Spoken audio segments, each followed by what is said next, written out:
राजे खूप झाले, पण एकदम देवाच्या मनासारखा एक राजा होऊन गेला की ज्या राजाने त्याच्या जीवन क्रमामध्ये त्याच्या कार्यकालामध्ये 66 लढाया लढल्या, परंतु त्या लढायांपैकी एकही लढाई तो हारला नाही.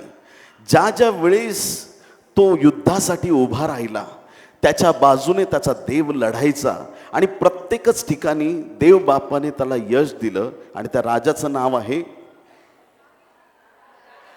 दावीद राजा. दावीद राजा हा कितीतरी वेळा भयभीत पण झाला होता. असं मी म्हणणार नाही की त्याच्या ठाई भय नव्हतं. वैरी ज्यावेळेस तो पाहायचा त्याच्या मनामध्ये वाटायचं की परमेश्वरा मी काय करू, कारण वैऱ्यांची सेना मोठी आहे आणि जर तू माझ्याबरोबर येणार नाहीस, तू माझ्याशी बोलणार नाहीस, तर मी या युद्धावर जाऊन उपयोग नाही. दावीद नेहमी देवाकडे प्रार्थना करून देवाच्या सामर्थ्यामध्ये युद्ध लढायचा आणि देवबाप त्याला निरंतर यश द्यायचा. असा हा दावीद राजा आयुष्यात कधीही न हारलेला, प्रत्येक युद्ध जिंकणारा राजा.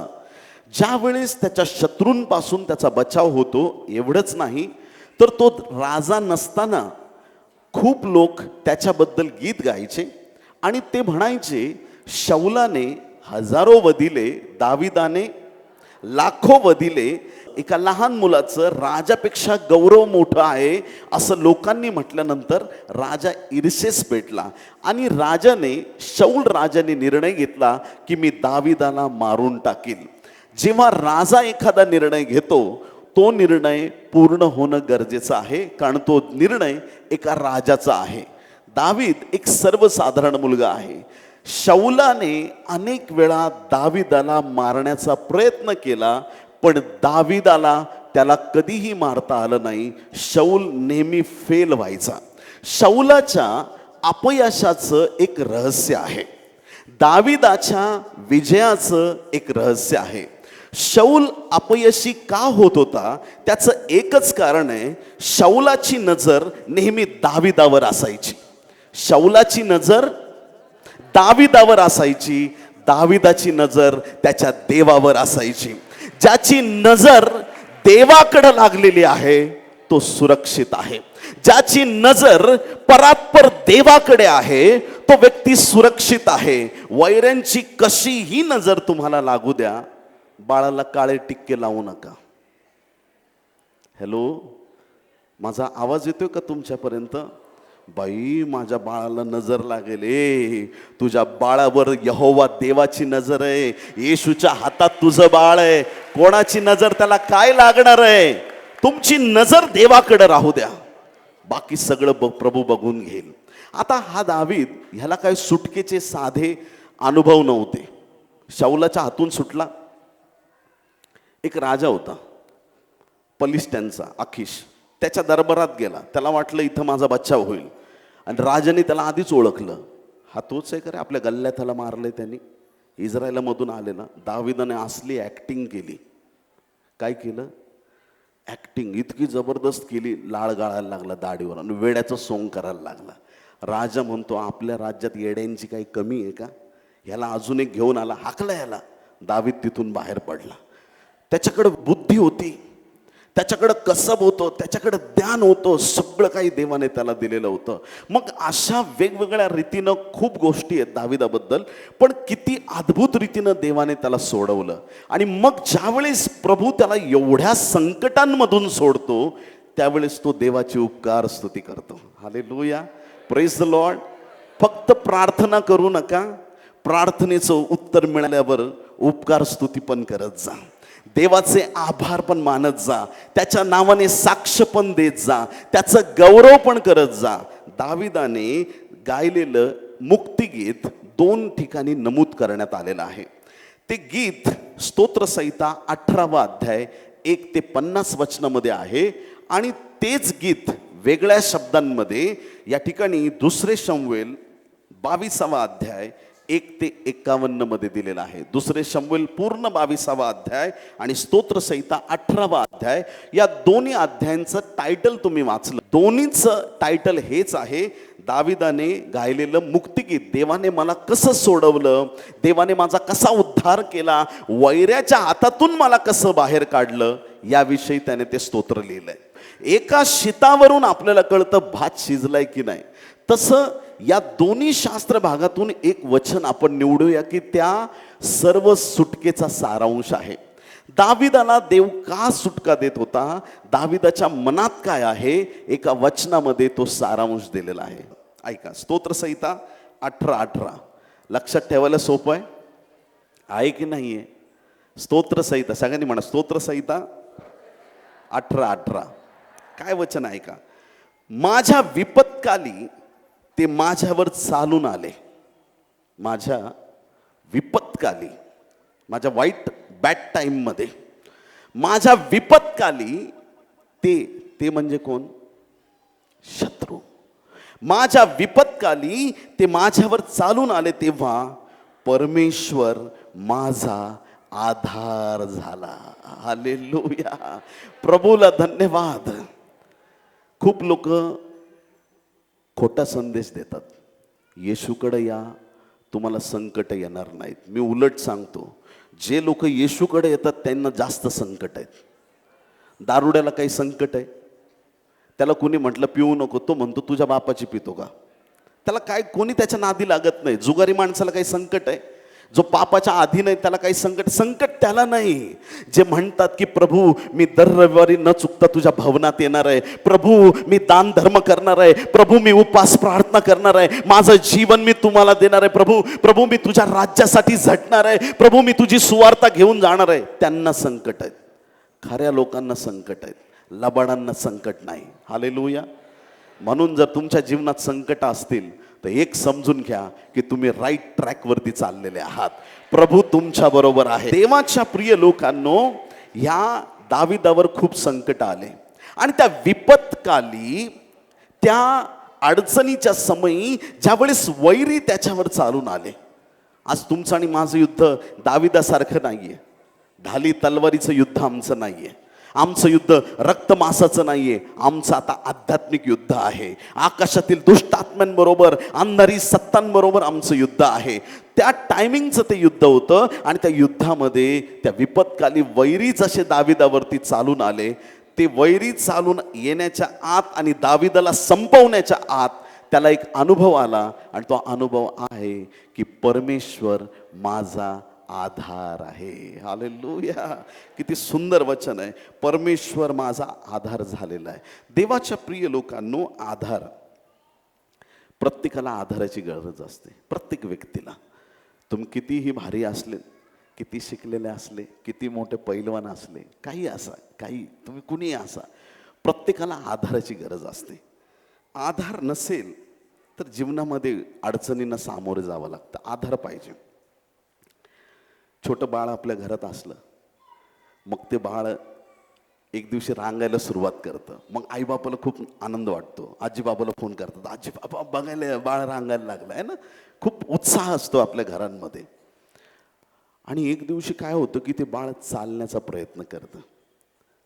मग ते बाळ भिंतीला पकडून उभं राहतं, कशाला तरी पकडून हळूहळू पाऊल टाकायला सुरुवात करतं. आई बापाला खूप आनंद होतो, आजी आजोबाला, घरातल्या सगळ्यांना आनंद होतो. अरे माझं बाळ आधार घेऊन चालायला लागलंय. मग आई बाळाचा हात धरते आणि चल बाळा, चाली चाली कर, हळूहळू चाल. हालेलुया. ते बाळ आपण आहे. आमचा आधार आमचा देव आहे. ह्या जगात ना चालणं खूप कठीण आहे प्रियांनो. येशू आम्हाला हात धरून चालायला लावतो. रोज रोज रोज आम्हाला वाटतं प्रभू मी पडणार आहे आता, कर्जाचा बोजाच डोक्यावरती झालाय, घरातल्या अडचणींनी मी व्याकुळ झालेलो आहे, घरातल्या भांडण तंट्याने माझं मन पूर्णपणे विचलित झालेलं आहे, समस्यांनी प्रभू मी त्रस्त आहे, मला समजत नाही मी या परिस्थितीतून कसा चालू. पण प्रभू म्हणतो, ए बाळा भिवू नको, साप आणि विंचू यांना तुडवण्याचा मी तुला अधिकार दिलेला आहे. हालेलुया. तो तुम्हाला चालायला लावतो. एक दिवशी काय झालं की मी प्रार्थना करीत होतो आणि प्रार्थनेत मला एक दृष्टांत झाला. ऐका, खूप इंटरेस्टिंग स्टोरी आहे. कान उघडे ठेवून ऐका. दृष्टांतात मी पाहिलं, प्रभू येशू माझ्या बाजूला उभा आहे. कोण उभा आहे? प्रभू येशू स्वतः, ख्रिस्त माझ्या बाजूला उभा आहे. आणि तो माझ्या बाजूला उभा आहे आणि समोर रस्ता आहे. आणि रस्त्यावरती साप आहेत, विंचू आहेत, अस्वल आहे, सिंह आहे, मगर आहे. अख्खा रस्ता त्यांनी भरलेला आहे. इतके विचित्र घाणेरड्या प्रकारचे साप सगळे त्या रस्त्यावरती. आणि त्याच्या सुरुवातीला मी उभा आहे, प्रभू उभा आहे. आता प्रभू मला म्हणतोय चाल. प्रभू मला काय म्हटला? डोळे घट्ट मिटलेले आहेत. प्रभू कसं चालू? साप आहेत माझ्या पुढं, माझं काय होईल? चाल, चाल. देवाच्या प्रिय लोकांनो, जसं माझं पहिलं पाऊल मी उचललं, जसं एखाद्या सापावर पाय द्यावा असं फिलिंग माझ्या पायाला आलं. एकदम विचित्र, एका सापाच्या शेपटीवर माझा पाय पडलाय. आणि मी म्हणतोय प्रभू आता काय होणार आहे? प्रभू म्हटलं डोळे उघडून बघ. आणि मी पाहतोय ज्या सापाच्या शेपटीवर माझा पाय आहे, त्या सापाचं मस्तक येशूच्या पायाखाली. Hallelujah, praise the Lord. ज्या समस्यातून तुम्ही चाललेले आहेत ना, त्या समस्यावर येशूने आधीच तुम्हाला विजय दिलेला आहे. तुम्हाला सैतानाला घाबरण्यासाठी पाचारण केलेलं नाही. तुम्हाला साप आणि विंचू यांना तोडवण्याचा अधिकार देण्यात आलेला आहे. प्रत्येक संकटावर मात करण्याचा अभिषेक देवाने तुम्हाला आणि मला दिलेला आहे. प्रभूने जे मला हात धरून चालवलं त्या वाटेने, लिटरली सगळे श्वापद त्या मार्गावरून मोकळे होत होते, सगळे निघून जात होते. जेव्हा प्रभू तुमचा हात धरतो, अरिष्टांना घाबरण्याची गरज नाही. प्रियांनो, आपलं लक्ष प्रभूकडे केंद्रित असावं. देवाच्या प्रिय लोकांनो, हा दावीद म्हणत आहे परमेश्वर माझा आधार आहे. ते बाळ आधार घेऊन चालतं. आता ज्या वेळेस हे आई वडील लेकरांसाठी आधार होतात की नाही? लेकरू 20 वर्षाचं झालं तरी काही आया अजून लेकरांना जेवण भरवतात. आलं माझं बाळ खा. काही लेकरं खूप लाडात वाढलेले आहेत. काही मुलींचा एवढा लाड आहे आई बापाकडून, बेटा तू काहीच करू नकोस, तू बसून राहा, मी करते तुझ्यासाठी. प्रेम आहे आई बापाचं. मग जेव्हा ते आई वडील म्हातारे होतात, वयस्कर होतात, ती लेकरं त्या आई बापांना आधार होतात का? हा माझा तुम्हाला प्रश्न आहे. धिक्कार असो त्या लेकरांचा जे आपल्या आई बापांना, ती लेकरं जिवंत असताना आपल्या आई बापांना अनाथ आश्रमात टाकून येतात, वृद्धाश्रमात टाकून येतात. ज्या आई बापाने तुला जन्म दिलाय, 5वी आज्ञा मोडू नको, आई बापाचा मान राख. ज्या आई बापाने तुला सांभाळलंय, ख्रिस्त वधस्तंभावर का म्हणतोय बाई पहा तुझा पुत्र, पुत्रा पहा तुझी आई. जबाबदारी. जे आई वडील तुम्हाला आधार देणार आहेत, एकदा वय झालं ना, आता कसं ॲडव्हान्स जमाना आहे, आत्ताचे लेकरं मोबाईलमध्ये, टेक्नॉलॉजीमध्ये एकदम हुशार आहेत. जे आपल्याला नाही समजत ते आता आपल्या लेकरांना जास्त समजणार आहे. समजून घ्या, आई वडिलांचं ज्ञान हे थोडंसं मागं राहणार आहे, कारण पुढची पिढी अजून पुढं जाणार आहे. पण याचा अर्थ असा नाही आई वडील म्हातारे झाले म्हणून त्यांचं प्रेम म्हातारं झालं. त्यांचं प्रेम तेच आहे. ज्या आई वडिलांना आधाराची गरज आहे, ती लेकरं त्यांचा आधार होणं गरजेचं आहे. वृद्ध झाल्यावर जशी एखादा वृद्ध व्यक्ती आपल्या हातात काठी घेऊन चालतो, तसं त्या आई वडिलांना आधार देणं गरजेचं आहे. ज्या वेळेस घरात भावंड असतात, भावंडांनी एकमेकांना आधार दिला पाहिजे. काही लोक इतकं निगेटिव्ह बोलतात, इतकं निगेटिव्ह. ह्या लोकांपासून नेहमी दूर राहा. ऐकताय तुम्ही चर्च? दुश्मनी करू नका, पण त्या लोकांना तुमचे प्रॉब्लेम शेअर करू नका, ते तुम्हाला खचवून टाकतील. काही लोकांचे खिसे रिकामे असतात, पण बोलणं एकदम समोरच्याला इनकरेज करणारं असतं. त्यांच्या शब्दाने आपल्याला सांत्वन वाटतं, त्यांच्या शब्दाने आपला धीर खचला असला तरी त्यांच्या शब्दाने आधार वाटतो. हालेलुया. देवाच्या प्रिय लोकांनो, भावंडांमध्ये प्रेम असणं गरजेचं आहे. आई वडिलांना आधार देणं गरजेचं आहे. ज्यांनी सांभाळलंय त्यांना आधार देणं गरजेचं आहे. कोणतीही गोष्ट जेव्हा मोडकळीस येते, तुटायला येते, तिला आधाराची गरज असते. कोणतीही गोष्ट, जुन्या मोठ्या मोठ्या बिल्डिंग ज्यावेळेस मोडकळीस येतात आणि त्या बिल्डिंगला अजून जर चालवायचं आहे, तर खराब झालेले पिलर त्याला सपोर्ट देऊन, त्याला आधार देऊन, त्याला कसं टिकवता येईल ह्याच्याकडे लक्ष दिलं जातं. आमची भूमिका आधार देणारी असली पाहिजे. असलेला आधार काढून घेण्याची आमची भूमिका कधीही नसावी. पहिले थेसलनी 5वा अध्याय 14 आणि 15 वचन आपण वाचणार आहोत. बंधूंनो, आम्ही तुम्हाला बोध करतो की अव्यवस्थित लोकांना ताकीद द्या, जे अल्पधीराचे आहेत त्यांना धीर द्या, अशक्तांना आधार द्या. सगळ्यांनी म्हणा, अशक्तांना आधार द्या. अशक्त म्हणजे जे काडी पैलवान झालेत त्यांना नाही, ज्यांचे शरीर यष्टी कमी आहेत त्यांना नाही. अशक्त म्हणजे काय? जे विश्वासात कमजोर असतील, विश्वासात अशक्त आहेत त्यांना आधार द्या. जे आत्म्यात कमजोर आहेत त्यांना आधार द्या. जे आपल्या विश्वासापासून बहकलेले आहेत त्यांना आधार द्या. घरामध्ये सगळ्यांचं चांगलं आहे, एक व्यक्ती व्यसनाधीन झालाय, त्याचा तिरस्कार करू नका, त्याच्यासाठी प्रार्थना करा. ऐकताय का तुम्ही? हालेलुया. एक व्यक्ती अभ्यासात कच्चा आहे, 2 लेकरं अभ्यासात हुशार आहेत, तो कच्चा जो आहे तो पक्का कसा होईल याच्याकडे लक्ष द्या. जो घरात कमजोर आहे त्याला आधाराचा हात पाहिजे. प्रियांनो, सगळे त्याला टोमणे मारत राहिले, सगळे त्याचा धिक्कार करत राहिले. बघ तुझी भावंड कसे मार सांगतात, तू असाच आहेस, तू तसाच आहे. त्याची इच्छा मरून जाईल. त्याला म्हणा, त्याला सांगा, बेटा तू ह्यांच्यापेक्षा हुशार आहेस, फक्त तू करत नाहीस अभ्यास, नाही ते ह्यांच्यापेक्षा तुला जास्त मार्क मिळणार आहे. मी तुम्हाला चॅलेंज देऊन सांगतो, तो तुमचा शिक्का जो तुम्हाला खोटा वाटतोय, उद्या तोच तुमचं नाव वरती घेऊन जाणार आहे. हालेलुया. ज्या लेकरांबद्दल तुम्हाला वाटतं की हे लेकरं काही करत नाही, त्या लेकरांना एनकरेज करा. परिवारामध्ये आम्ही एकमेकांना आधार देणं गरजेचं आहे. जे अशक्त आहेत त्यांना आधार द्या. सर्वांबरोबर सहनशीलतेने वागा. कोणी कोणाचे वाईटाबद्दल वाईट करू नये म्हणून जपून राहा आणि सर्वदा एकमेकांचे व सर्वांचे चांगले करत राहा. आमेन. मदत करत राहा.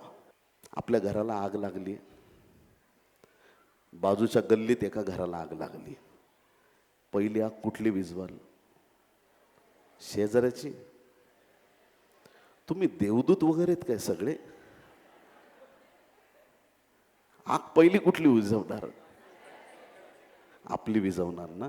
तर कधी कधी असं होतं, कधी कधी एखादा व्यक्ती एवढा दबून जातो जबाबदाऱ्यांनी, टेन्शननी, कर्जाने, काही पण गोष्टींनी, त्याला वाटूनही तो इतरांना मदत करत नाही आणि करता येत नाही त्याला.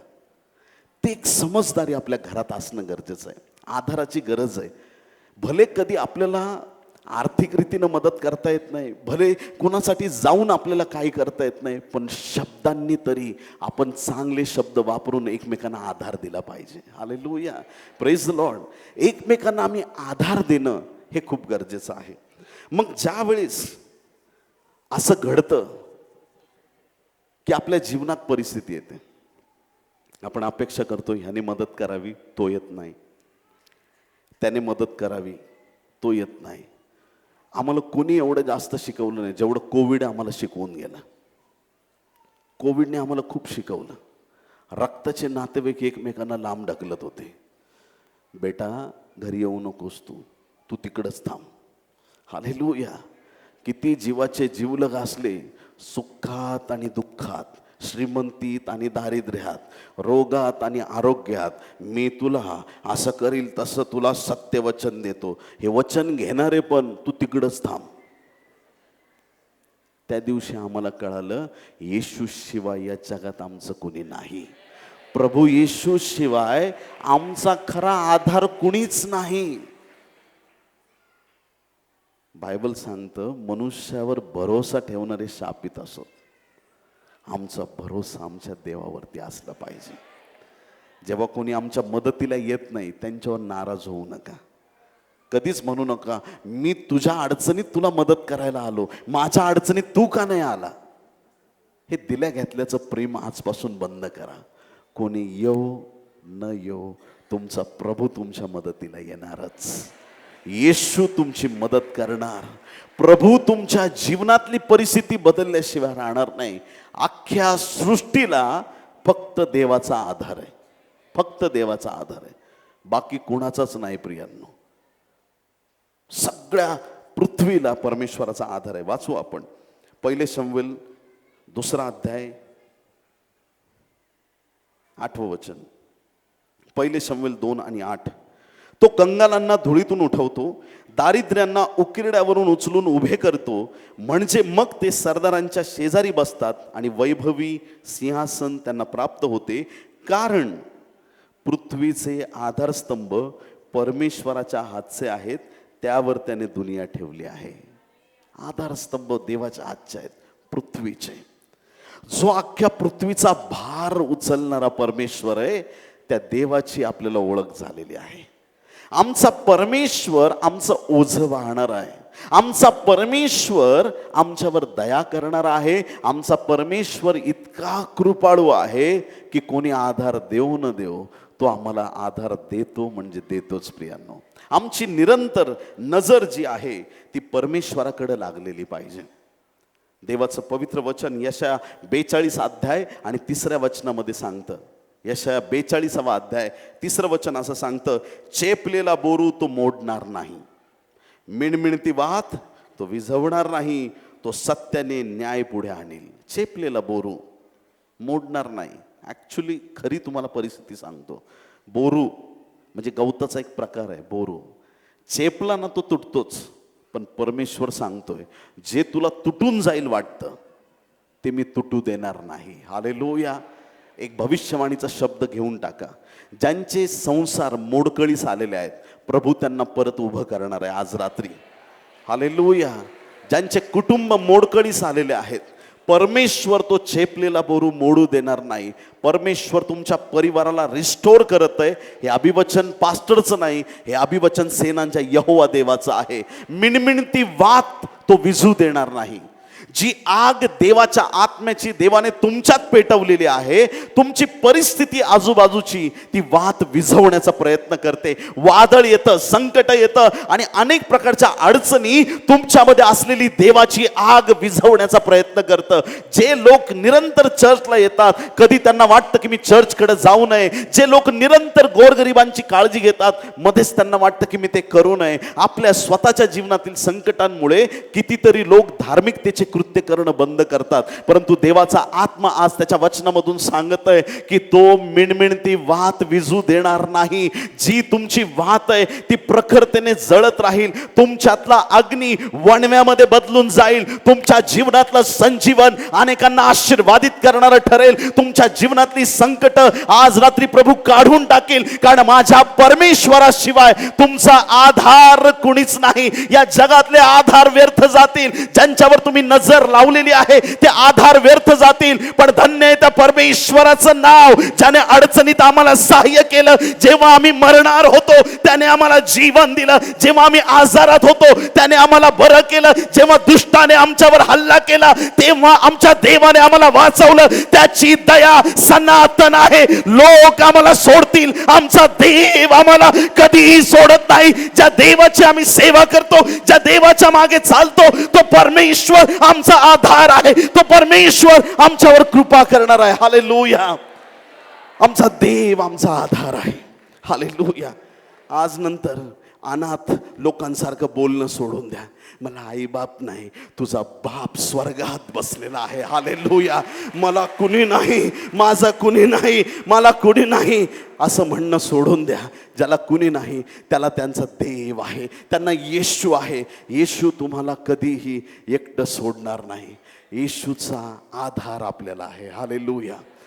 देवाच्या प्रिय लोकांनो, ही समज असणं, येशूचा आधार, ही समज असणं खूप गरजेची आहे. अमेरिकेत एक सत्य घटना घडली होती अशी. एक व्यक्ती एक दिवशी जीवनाला खूप कंटाळला होता, कारण त्याच्यावर खूप कर्ज झालं होतं. आणि इतकं कर्ज त्याच्यावरती होतं की त्याने डिसाईड केलं की विष पिऊन मरून जायचं. विषाची बाटली घेतली आणि एका गार्डनमध्ये जाऊन तो बसला विचार करत, माझ्या काय काय चुका झाल्या जीवनात. त्याच्याकडून पैसे नव्हते घ्यायला पाहिजे, हा बिझनेस उगाचच केला, हे काम उगाचच केलं, माझ्या एवढ्या चुका झाल्या, हे हे हे मी सुधारलं असतं तर बरं झालं असतं, माझ्यावर एवढं कर्ज झालं नसतं, मी कर्जाची परतफेड करू शकत नाही, माझा जगून उपयोग नाही. हे सगळं विचार करतोय आणि ती पॉयझनची बॉटल त्याच्या खिशात आहे. तो विचार करतो, आता पुढील काही मिनिटात मी ही बॉटल पिणार आहे आणि माझा जीव देणार आहे. बॉटल हातात धरलेली आहे, तयारीत आहे विष पिण्यासाठी. एक जेंटलमॅन त्या बागेमध्ये आला, एकदम सूट बूट एकदम परफेक्ट असं. तो बोला, एक्सक्यूज मी, चेहरा खूप उतरलाय तुझा, काय झालं तुला? तो बोलतो, तुम्ही जा. नाही नाही, मला सांग, मी तुला मदत करतो, बोल काय प्रॉब्लेम आहे. तो म्हटला, माझ्यावर करोडो रुपयाचं कर्ज झालंय, खूप मोठं कर्ज आहे, माझा आता जगून उपयोग नाही, मी मरणार आहे. मी विषाची बाटली आणली, पिणार आणि मरणार. हा जो व्यक्ती आलेला आहे तिथं, तो म्हटला, तू मला ओळखलं नाहीस, मी खूप श्रीमंत माणूस आहे. चेकबुक काढलं, सही केली, किती कर्ज आहे, हे घे, एवढ्या एवढ्या डॉलरचा. त्याला चेक बनवला, त्याला दिला, हे बघ, हा चेक तुझ्याकडे राहू दे, मोडू नकोस, जा परत बिझनेस स्टार्ट कर. ज्या दिवशी तुला वाटेल तुला पैशाची गरज आहे आणि तुझं जे चक्र चाललंय ते जर थांबलं, तू अडचणीत आला, जीव देऊ नको, हे पैसे घे, पण एकच अटीवर तुला पैसे देतो, ह्याला व्याज नाही काय नाही, पुढच्या वर्षी हे माझे पैसे मला परत द्यायचे. आणि जर तुला चेक मोडायची गरज नाही पडली, माझा चेक मला पुढच्या वर्षी परत पाहिजे.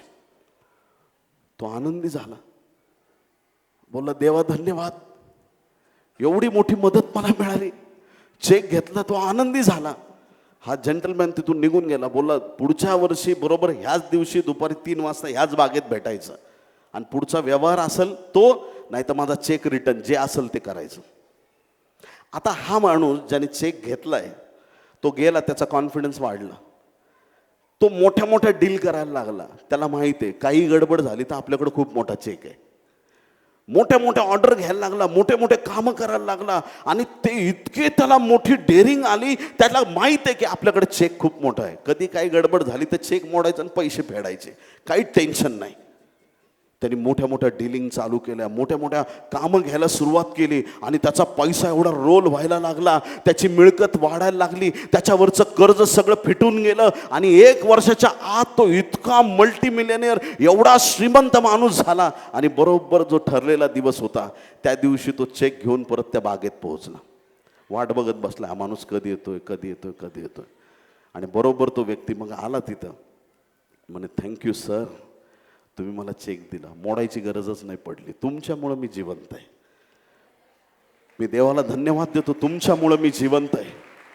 तुम्ही एवढे उदार मनाचे आहेत की तुम्ही मला डायरेक्ट अनोळखी माणसाला तुम्ही चेक दिलाय एवढा मोठ्या अमाऊंटचा. धन्य आहेत तुम्ही सर, तुमच्यामुळं माझा बिझनेस वाढला, तुमच्यामुळं माझं असं झालं. खूप कौतुक केलं. तेवढ्यात 4-5 लोक आले बागेत. हा जो चेक देणारा माणूस होता ना, त्याला पकडलं त्यांनी, म्हणे, चल चल लवकर, चल चल. हा विचारला, अहो कुठं घेऊन चालला? याच्यामुळे मी वाचलोय. अरे वाचलो नाही बाबा, वेडा आहे हा माणूस, कुणाला पण चेक वाटत सुटतो. याचं बँकेत अकाउंटही नाही, कुठं चेकबुक भेटलंय माहीत नाही, जिथं जाईल लोकांना चेक देत राहतो, डोक्यावर परिणाम आहे त्याच्या. चर्च, एक खोट्या चेकने एवढं चांगलं काम होतं. आमच्याकडे तर खरा चेक आहे, देवाचं वचन. आमच्याकडे तर खरा देव आहे. आत्महत्येचे विचार कधीच मनात येऊ देऊ नका. तुम्हाला मला मरण्याची गरज नाही. आमच्यासाठी येशू क्रूसावरती गेलेला आहे, त्याने आम्हाला जीवन दिलेलं आहे. येशूने आम्हाला जीवन दिलेलं आहे. येशू शिवाय आम्हाला कोणताही आधार नाही प्रियांनो. ज्याच्या माइंडमध्ये माहीत होतं की माझ्याकडे चेक आहे, नेहमी आमच्या लक्षात असलं पाहिजे, परिस्थिती काही असो, माझा येशू माझ्या बरोबर आहे. मला कोणी आधार देवो अगर न देवो, पण माझा प्रभू माझा आधारस्तंभ आहे. माझा प्रभू मला सांभाळणारा आहे. जीवनात कितीही चढ उतार आले तरी माझा येशू मला कधीही सोडणार नाही. हालेलुया. देवाच्या प्रिय लोकांनो, नव्या करारातून एक घटना मी निवडली की ज्या घटनेबद्दल देवाचा आत्मा मला प्रेरित करतो बोलण्यासाठी. एक अशी घटना आहे की त्या ठिकाणी लूक याचा 7वा अध्याय 11 ते 17 वचनांमध्ये, लूक 7:11 ते 17. नंतर लवकरच असे झाले की तो नाईन नावाच्या गावास गेला आणि त्याचे शिष्य व मोठा लोकसमुदाय त्याच्याबरोबर गेला. येशू ख्रिस्त आपल्या शिष्यांबरोबर आणि मोठा लोकसमुदाय त्याच्याबरोबर आहे. प्रभू पुढे चाललेला आहे, त्याचे शिष्य त्याच्या मागे आहेत आणि मोठा लोकसमुदाय येशूच्या बरोबर चाललेला आहे. येशू जसा गावामध्ये प्रवेश करत आहे, येशू गावाच्या वेशीपर्यंत आलाय आणि त्या वेशीजवळ आल्यानंतर तिकडूनही एक मोठी गर्दी येताना त्यांनी पाहिली. एकीकडून येशूच्या बरोबरची गर्दी आहे, तिकडून पण दुसरी एक गर्दी आहे, पण त्या गर्दीचं जे महत्त्व आहे थोडंसं वेगळं आहे. इकडं येशूच्या मागची गर्दी आनंदाने उल्हास करत आहे. मी आजारी होतो, मी बरा झालो, माझ्या जीवनात असं कार्य झालं, येशूने माझ्या पापाची क्षमा केली, येशूने मला आरोग्य दिलं. इकडची गर्दी येशूच्या मागची एक वेगळ्या जल्लोषामध्ये आहे आणि तिकडची गर्दी रडणारी आहे. का? कारण तिथं एक विधवा होती आणि त्या विधवेला एकुलता एक मुलगा होता जो मरण पावला होता आणि त्याच मुलाला दफन करण्यासाठी सगळा गाव, सगळे लोक त्या विधवेच्या मुलाला घेऊन चालले होते. मेलेला तो मुलगा, ती विधवा आणि गावकरी समोरून येत आहेत. तिरडीवरती घेऊन ते लोक ज्यावेळेस त्या मुलाला तिकडून घेऊन येत आहेत, बहुतेकदा असं कधी घडलं आपल्याला तर आपण लगेच रस्ता देतो, जाऊ द्या. पण येशू वाट सोडत नाही. येशू वाटेतच मध्ये उभा राहिला. Hallelujah, praise the Lord. येशूमध्ये काय ताकद आहे समजून घ्या. प्रभू त्या ठिकाणी बायबल सांगतो पुढे गेला 13व्या वचनात, तिला पाहून म्हणजे त्या विधवेला पाहून प्रभूला तिचा कळवळा आला. तो तिला म्हणाला, रडू नकोस. कुणाचा कळवळा आला? विधवेचा, मुर्द्याचा नाही. हालेलुया. बरेच वेळा असं होतं की विश्वासाविषयी आपण ज्यावेळेस विचार करतो त्यावेळेस मेलेल्या लाजराचा विश्वास कुठं होता? मारिया मर्थेचा विश्वास होता. या ठिकाणी तो मृत मुलगा आहे, तो मेलाय म्हणजे संपली त्याची स्टोरी इथं. आणि या समयामध्ये येशू ख्रिस्त तिथं पोहोचल्यानंतर त्या आईची स्थिती पाहून त्याला कळवळा आलाय. का आला असेल तो कळवळा? ती एक विधवा स्त्री आहे, तिचा पती मरण पावलाय. जेव्हा तिचा नवरा मरण पावला असेल त्या क्षणी तिला वाटलं असेल, मी तरी जगून काय करू, माझ्या जगण्याला काय अर्थ आहे, माझा पती मरण पावलाय, माझ्या जगण्याला अर्थ नाही. पण त्यावेळेस तिला तिचा एकुलता एक मुलगा दिसला असेल, मला माझ्या बाळासाठी जगणं गरजेचं आहे. तिच्या जीवनाचा उद्देश आहे की त्या लेकराला लहानचं मोठं करावं, त्या लेकराच्या जीवनावरती सुसंस्कार करून त्याला वाढवावं. बाप तर नाहीये, पण ती आई विचार करत आहे. आता त्या आईसाठी एकुलता एक आधार तिचा हा तरुण मुलगा आहे. तो आधार तिच्या जीवनातून नाहीसा झालाय. एकुलता एक मुलगा आहे, तो मरण पावलाय. त्या आईचं दुःख किती मोठं आहे. घरातलं कुणी व्यक्ती राहिलेलं नाही, पती गेलाय, मुलगा गेलाय, ती एकटी आता राहिलेली आहे. तिच्या जीवनावरचं संकट पाहून, तिच्या जीवनातलं दुःख पाहून प्रभूला तिचा कळवळा आलाय. येशू ख्रिस्त त्या विधवेला ज्यावेळेस तिच्याशी तो बोलत आहे, रडू नको, त्या विधवेने येशूला कोणतीच विनंती केलेली नाहीये. येशू बरं झालं तू आलास, तुझीच वाट बघत होते, माझ्या मुलाला उठव, काहीच नाही. ती काहीच बोलत नाहीये. फक्त ती आपल्या मुलासाठी रडत आहे. इथे सांगितलंय, रडत आहे, आक्रोश करत आहे मुलासाठी. माझी शेवटची आशा संपलेली आहे, माझा एकुलता एक मुलगा गेलेला आहे. ती आई जी आहे ती दुःखात आहे, तिची आशा संपलेली आहे. आणि ह्याच परिस्थितीत प्रभू येशू ख्रिस्त तिला आधार देत आहे आणि तिला सांगत आहे, रडू नकोस, रडू नकोस. येशूने तिरडीला स्पर्श करताच खांदेकरी जागच्या जागी थांबले.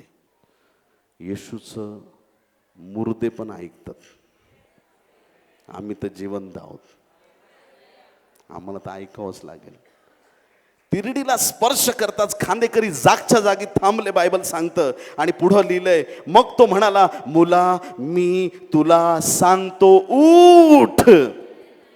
मुला मी कोण आहे? मी कोण आहे? मी शब्द काय? मोशे विचारतो, हे परमेश्वरा, मी त्यांना सोडवायला जातो खरा, पण त्यांनी जर मला विचारलं तुला कुणी पाठवलं, तुझं नाव काय? हे देवा, मला तुझं नाव सांग. मी जो आहे तो आहे. मी हे परात्पर देवाचं नाव आहे. मी कोणाचं नाव आहे? म्हणून देवाला आम्ही मीपणा केलेला चालत नाही. एखाद्याने विचारलं, खूप छान घर आहे, मी बांध, माझ्या देवाने मला दिलंय. काय तुमचं शिक्षण, काय तुमच्या जीवनातल्या गोष्टी, काय हे सगळं खूप छान.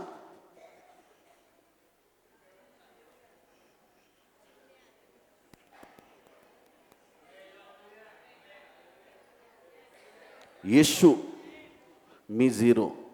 हालेलुया. मुला मी तुला सांगतो उठ. तेव्हा तो मेलेला उठून बसला व बोलू लागला. मग त्याने त्याला त्याच्या आईच्या हवाली केले. तेव्हा सर्वांना भय वाटले व ते देवाला गौरवत म्हणाले, आमच्यामध्ये मोठा संदेष्टा उदयास आला आहे आणि देवाने आपल्या लोकांची भेट घेतली आहे. त्याच्याविषयीची ही बातमी सगळ्या यहुदियात व चौकडल्या सर्व प्रदेशात पसरली. आमेन.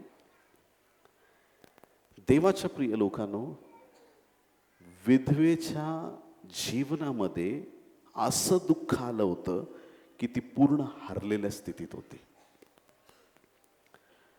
आज या गर्दीत असं कुणी असेल, तुम्ही म्हणत असाल, हे प्रभू खूप ओझं आहे माझ्या जीवनावरती, कर्जाचं ओझं असेल, परिवारातल्या काही अडचणी असतील, काही दुःख असतील, आणि नाही मदत करत, कुणीच नाही मदत करत. तुमच्याकडं खूप पैसा असला ना तर तुम्हाला खूप नातेवाईक असतात. तुमच्याकडं खूप पैसा जेव्हा असेल तुम्हाला खूप नातेवाईक असतील, आणि जेव्हा तुमचे खिसे रिकामे असतील ना तुम्हाला कुणीच बघायला येणार नाही. हे जग फक्त दिल्या घेतल्याचं आहे, फक्त दिल्या घेतल्याचं आहे. लोक कसेही वागोत, चांगले वागोत न वागोत, मी तुम्हाला चॅलेंज देऊन सांगतो प्रियांनो, मी खात्रीने तुम्हाला सांगतो, आज लोक तुमचा धिक्कार जरी करत असले, फक्त प्रभूकडे नजर लावा. त्याला सांगा, प्रभू तुझा मला आश्रय, बस या जगात तुझ्याशिवाय माझा आधार कुणीच नाही. फक्त प्रभू आम्हाला सांभाळणार आहे, फक्त प्रभू आम्हाला सांभाळणार आहे. आमच्या जीवनातलं दुःख, आमच्या अडचणी ऐकून घेणारं कुणी नाही. कुणाला सांगावं, कुणाशी बोलावं, आमचं मन मोकळं करायला कोणी नाही. प्रार्थनेत एवढे सामर्थ्यवान बना की प्रार्थना करत असताना तुम्हाला खात्री व्हावी की माझे शब्द माझ्या प्रभूपर्यंत पोहोचत आहेत, माझा देव माझ्या प्रार्थनेची उत्तरं देत आहे. दावीद राजा एवढ्या संकटातून वाचला. त्याचं एकच म्हणणं आहे की जेव्हा ते वैरी माझ्यावरती विपत्काली माझ्यावरती धावून आले, माझ्यावर चालून आले, तेव्हा परमेश्वर माझा आधार झाला. आज कर्ज कदाचित तुमच्यावर धावून आला असेल, गरिबी धावून आली असेल, काही जीवनातले संकट तुमच्यावरती धावून आले असतील, काही गोष्टी, ज्या गोष्टींचा तुम्हाला भय, ज्या गोष्टी तुमच्यावरती धावून आल्या असतील. आज फक्त प्रभूकडे एक प्रार्थना करायची, प्रभू तुझ्याशिवाय मला कोणी आधार नाही, माझं जीवन मी तुझ्या हाती देत आहे, माझ्या जीवनात तू काही वार घे. जे स्वतःला अशक्त समजतात त्यांना प्रभू सशक्त करणार आहे. जे आजारी आहेत प्रभू त्यांना आरोग्य देणार आहे. जे नीच अवस्थेत खाली खिचपत पडलेत त्यांना हात धरून देव आज उचलणार आहे. प्रियांनो, प्रभू त्यांना उंच करणार आहे. प्रभूचं सामर्थ्य त्यांच्या जीवनामध्ये आल्याशिवाय राहणार नाही. हालेलुया. बायबलमधल्या सगळ्या घटनांचा तुम्ही बारकाईने अभ्यास केला, एक गोष्ट लक्षात येईल. ज्यावेळेस दावीद अदुल्लामाच्या गुहेमध्ये पळून गेला, लपला तिथं जाऊन शाऊलाच्या भीतीनं, त्यावेळेस काही लोक त्याला भेटायला आले. घरचे तर आलेच, पण काही लोक भेटायला आले. 400 लोक. किती लोक? कोण होते ते? कर्जबाजारी, विपन्न आणि जीवाला त्रासलेले.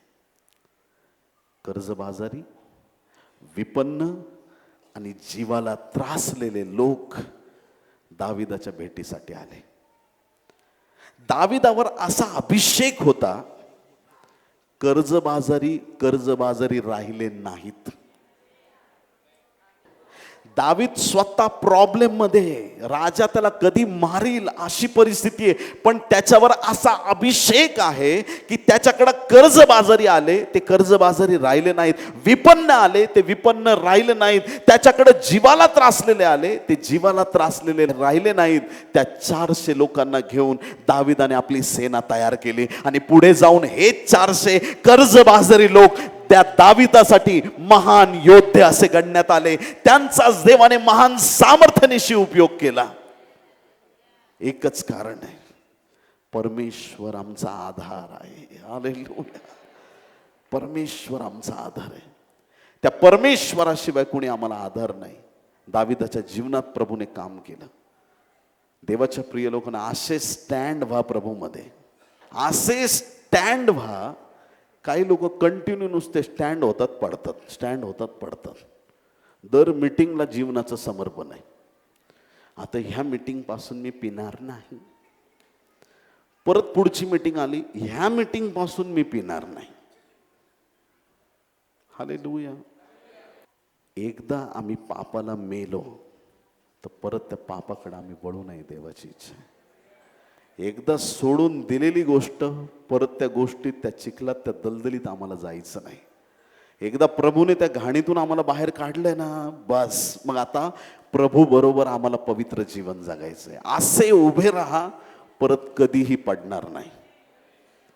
लोक वचन पुढं करतात, धार्मिक 7 वेळा पडला तरी तो उठेल. म्हणजे यांनी कॉन्ट्रॅक्ट साईन केले, मी 7 वेळा पडणार आहे.